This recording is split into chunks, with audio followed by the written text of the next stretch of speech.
गुरु का ध्यान कर प्यारे, बिना इसके नहीं छुटना। नाम के रंग में रंग जा, मिले तो है धाम निज अपना।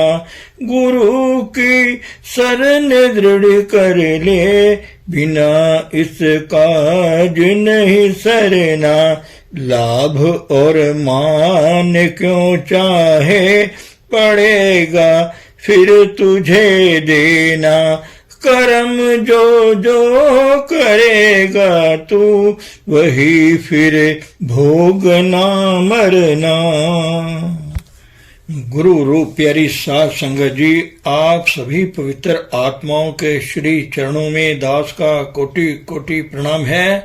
परम पूज्य परम संत कृपाल सिंह जी महाराज जी जिज्ञासु भगत जनों को पूरे गुरु के बारे में समझा रहे हैं। महाराज जी फरमाते हैं, सभी संत यही कहते हैं कि परमात्मा ही सच्चा गुरु है। वही वह ताकत है जो हमारे अंदर हमें कंट्रोल कर रही है। हमारे शरीर में कई सुराख हैं, 2 आंखें, 2 कान, 2 नाक के सुराख, 1 मुंह और 2 नीचे के, परंतु फिर भी हम इसमें से निकलकर बाहर नहीं जा सकते। हमारा सांस बाहर जाता है परंतु बाहर रह नहीं सकता। कोई ताकत इसको बाहर से वापस अंदर ले जाती है। जब तक ताकत यह हटा ली जाती है तो हमें शरीर छोड़ना पड़ता है। इसलिए परमात्मा ही सच्चा गुरु और हम सबको कंट्रोल कर रही ताकत है। जहाँ वह ताकत प्रकट होती है उस मनुष्य शरीर को सतगुरु कहा जाता है। इंसानी जिस्म नहीं बल्कि उसमें प्रकट हो रही काम कर रही प्रभु ताकत को गुरु कहते हैं। इसलिए परमात्मा ही सच्चा गुरु है। अपने संपूर्ण रूप में नहीं बल्कि इजहार में आई हुई ताकत जो सारी सृष्टि को कंट्रोल कर रही है और बांध कर खड़ी है। गुरु नानक देव जी से पूछा गया कि आपका गुरु कौन है? उन्होंने उत्तर दिया, शब्द गुरु सुरत तुन चेला। कबीर साहब ने भी यही कहा है। उनसे पूछा गया, तेरा गुरु कहाँ रहता है? आपने उत्तर दिया, मेरा गुरु गगन में अर्थात इंद्रियों के घाट से ऊपर है। अगर आप वहां आ जाओ आप उसको देख सकोगे।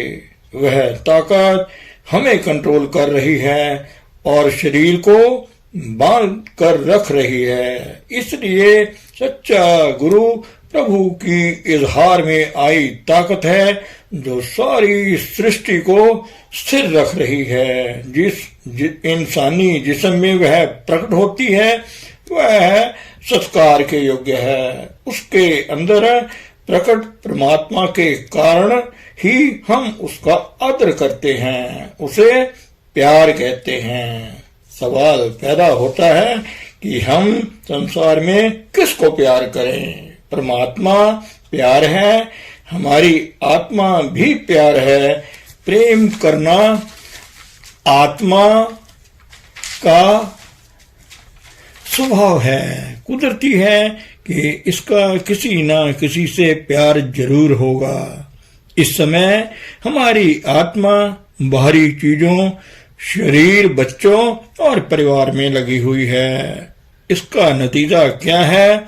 जहां चाह वहां रहा। हमें बार बार संसार में आना पड़ता है। कोई भी चीज स्थिर नहीं, हर वस्तु बदल रही है। इसलिए हमें प्यार उससे करना चाहिए जिसमें परिवर्तन ना हो, भाव सच हो। ऐ मालिक तू ही सच है, हम तेरे ही प्यार में लगे रहना चाहते हैं। जो हर पल बदल रहे संसार की वस्तुओं से ही लगे रहना चाहते हैं। प्रभु के दर्शन नहीं कर सकते जब तक इनकी तरफ से नहीं हटते। सच्चा गुरु वही है जिसमें प्रभु प्रकट है। हमारा सबसे ज्यादा प्यार किसके साथ होना चाहिए? उसके साथ जो हमारी सूरत को बाहर से हटाकर खींचकर ऊपर ले आए और अंदर की आंख खोलकर प्रभु की ज्योति दिखाने में समर्थ हो। परमात्मा ज्योति स्वरूप है। आप आंखें बंद करते हो, अंदर अंधेरा है। जो आपके इस अंधेरे को दूर करके प्रकाश करने की समर्था रखता हो, उसको साधु संत महात्मा या गुरु कहा जाता है। वह मनुष्य का पुत्र नहीं होता।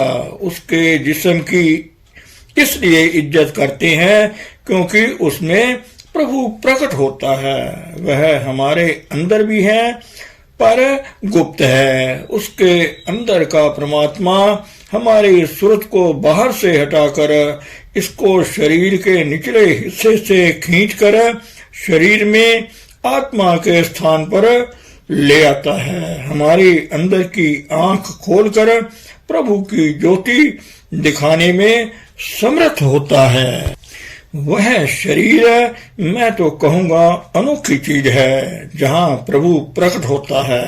अपनी जिंदगी का सबसे मुख्य उद्देश्य परमात्मा को जानने का पहला कदम ऐसी हस्ती से प्रेम करना है। वह प्रभु को देखता है और हमारे अंदर हमें भी दिखा सकता है। एक बार आपको गुरु शुरू करने के लिए कुछ पूंजी मिल जाए, आप इसको दिनों दिन बढ़ाकर एक दिन परमात्मा से मिल सकते हो। अगर आपका प्यार किसी ऐसे के साथ है जो अभी समय आवागमन के चक्कर से नहीं निकला हो, आपको वापस फिर दुनिया में आना पड़ेगा, क्योंकि आप वहीं जाओगे जहां वह जाता है। अगर आपका प्यार ऐसे आदमी से है जिसमें प्रभु प्रकट है, आप कहाँ जाओगे? अगर वह वापस नहीं आएगा तो आप भी फिर वापस नहीं आओगे। वो हमें बताता है कि हमें सभी योनियों की सरदार मनुष्य योनि मिला है। आप खुशकिस्मत हो, परंतु आपका सबसे बड़ा उद्देश्य प्रभु को जानना है। ऐसा आप केवल मानव शरीर में ही कर सकते हो, जो कि प्रभु का दया से आपको प्राप्त हो चुका है। इसलिए अब आपकी प्रभु की मिलने की बारी है। बाकी की सभी वस्तुएं प्रारब्ध के कारण हमें मिली हैं और लेन देन का हिसाब पूरा करने के लिए हैं। अगर हमारी सूरत परमात्मा के साथ लग जाए तो कुदरती है कि हम वापस नहीं आएंगे। इसलिए अगर आप किसी से प्यार करते हो तो कुदरती है कि उसके कहने के अनुसार चलना पड़ेगा। ईशा जी ने अपने शिष्यों को कहा, अगर आप मुझे प्यार करते हो तो मेरा कहना मानो। अब आपकी प्रभु से मिलने की बारी है। उसकी दया से आपको मानव देह मिली हुई है।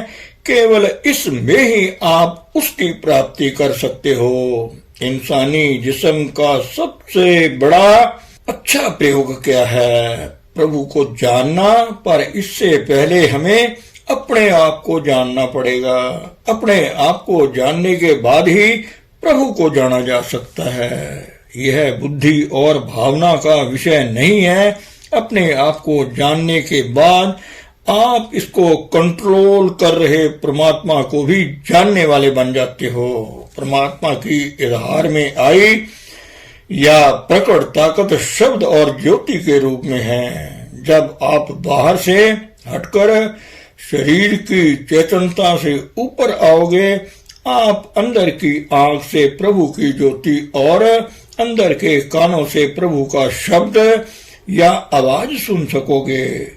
इस विधा में निपुण पुरुष को गुरु, साधु या संत कहा जाता है। इसलिए सबसे अच्छी बात उससे प्यार करना है जिसमें प्रभु प्रकट है।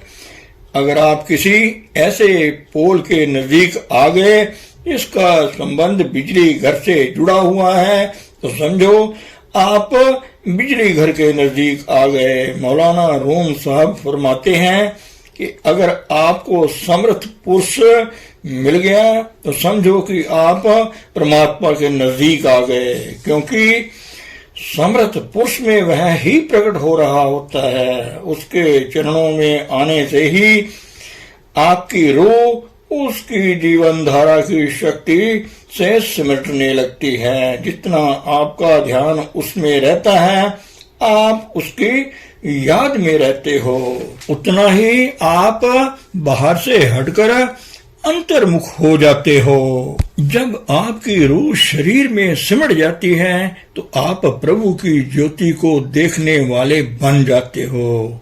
हमारे सामने सबसे बड़ा उद्देश्य प्रभु को जानना है, परंतु उसको जानने के लिए हमें किसी ऐसे पुरुष के पास जाना पड़ेगा जिसमें प्रभु प्रकट है, और वह हमारे अंदर भी उस प्रभु को प्रकट कर सकता है। सतगुरु आपको संसार छोड़कर जंगलों में जाने के लिए नहीं कहते, वे कहते हैं कि संसार में रहो, अपने लेने देने के कर्जे पूरे करो जो कि आपके प्रारब्ध के अनुसार हैं।